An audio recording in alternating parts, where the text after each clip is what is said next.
Hey guys, this is my final review for the upcoming Gravity Tour 98 1619 string pattern. If you haven't watched my previous video, go check it out, where I talk a little bit more about the frame. Now it is a very focused video where I try to say some highlights of the racket. I tried it as a main racket for a while.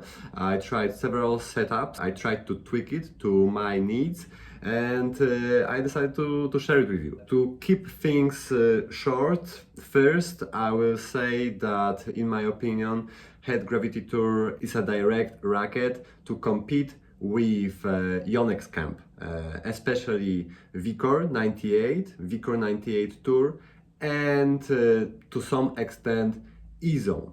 And if you mention Ezone and Vcore line, then for sure you can't ignore the fact that there is somewhere the blade. But the blade itself is much more control-oriented racket than the Ezone and Vcore, and now the Gravity Tour. Of course, if we also mention the Vcore and Ezone as the more spin-friendly and responsive racket, then we can throw in the Babolat Pure Aero 98 that I tried recently. So I tried several setups. I tried it in stock form, leather plus 2 grams at the top, 2 grams at the sides 3 and 9. I tried it with thicker strings to see how the frame will react to those gauges, if I manage to tame the launch angle or not. And yeah, let's go one by one. So in stock form, I will say the racket plays pretty stable. It's not about looking for stability or even plow through. The heaviness of the frame is there, something that was missing with the previous Gravity Tour. Obviously much more power and spin potential than the previous version. So this was with the Hawk Touch 2221. The performance was nice. So in stock form and actually as a racket, I will say that I prefer the Gravity Tour over the Gravity Pro. The Gravity Pro is quite a dynamic racket, and it takes a lot of energy from the user to perform. And yeah, Gravity Tour is just easy to pick and play, similarly to the Ezone and Vcore line. So in stock form, I felt pretty much at home, but yeah, the launch angle and this little boost in power is quite a challenge to control at some times. So I try to, adjust. So I added some mass to the frame to see how it will respond. I started with some mass at the sides, 3 and 9, just 2 grams to see how the frame will respond. And I didn't like it, to the point where I just didn't want to even record my session with it. I tried to shift this mass to the top, and same thing, just the racket felt too heavy. So again, no footage of the playtesting. So I tried just leather, and the response was now closer to my preference. It could be my top setup with the Gravity Tour, because overall I think I gained more control, not only of my swings and my loop, but also in launch angle, and the power level kinda decreased, so I got even more control. So overall, I would say the tricky part with the Gravity Tour is finding the control. I think that if someone starts off with the Gravity Tour, over time he will just get used to the frame, to the response, and it will be like playing with the Vcore or Ezone. So it's not like the racket is very extreme compared to some other frames on the market that are also popular. But it's worth noting that yeah, the response is kinda explosive, let's call it that way. With leather, I love it. Maybe the balance point shifted a bit towards my preference. I also tried leather plus 2 grams at 12, and the heaviness of the ball really improved. It was still like kind of the same racket, the same performance, but a bit more highlighted. You get more power, you get more spin. So with the spin, maybe you get more control, right?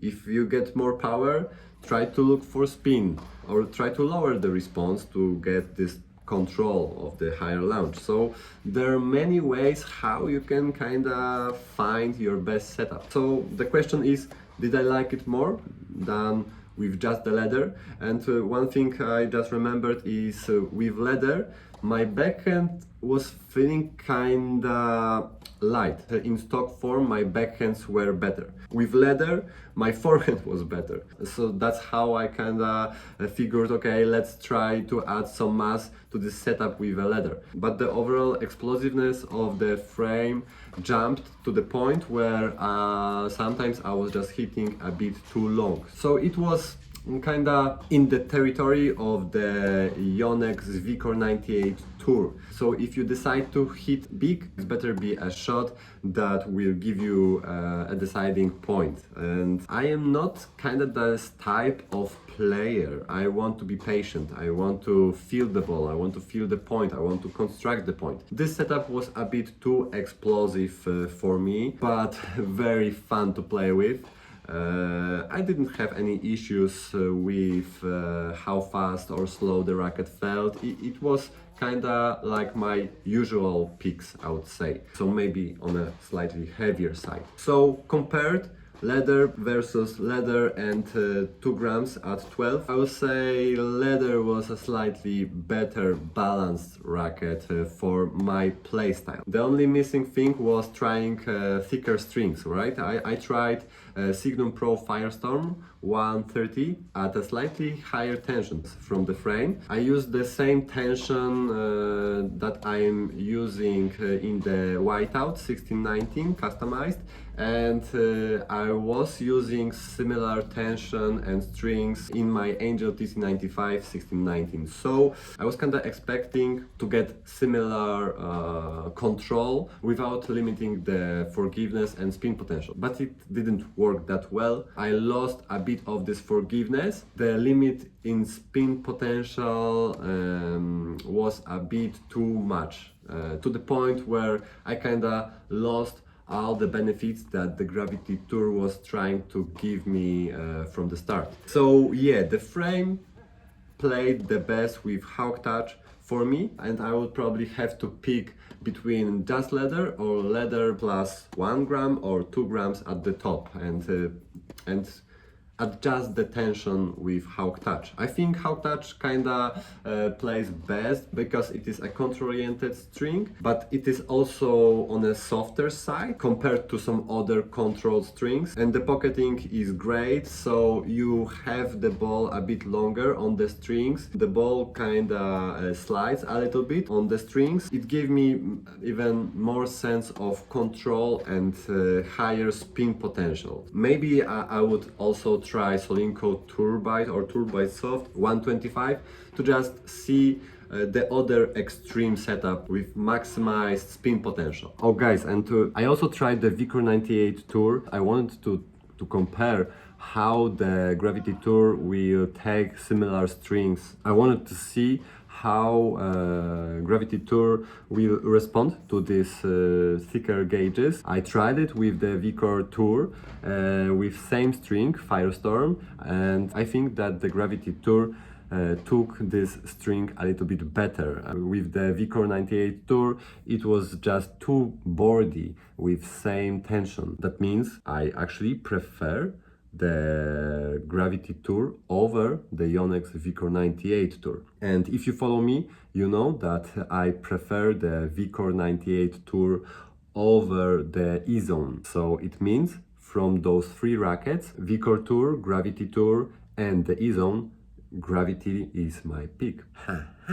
I guess that's it for this final review. It's a bit more specific. If you have any questions, let me know in the comments. Please, guys, subscribe. It helps me a lot. Yeah, I'm in the middle of picking my top 10 frames from the 40 rackets that I play tested. I can say right now that Gravity Tour will be in my top 10 picks. So make sure to follow and check if your favorite frame is on my list. So guys, thank you and see you soon.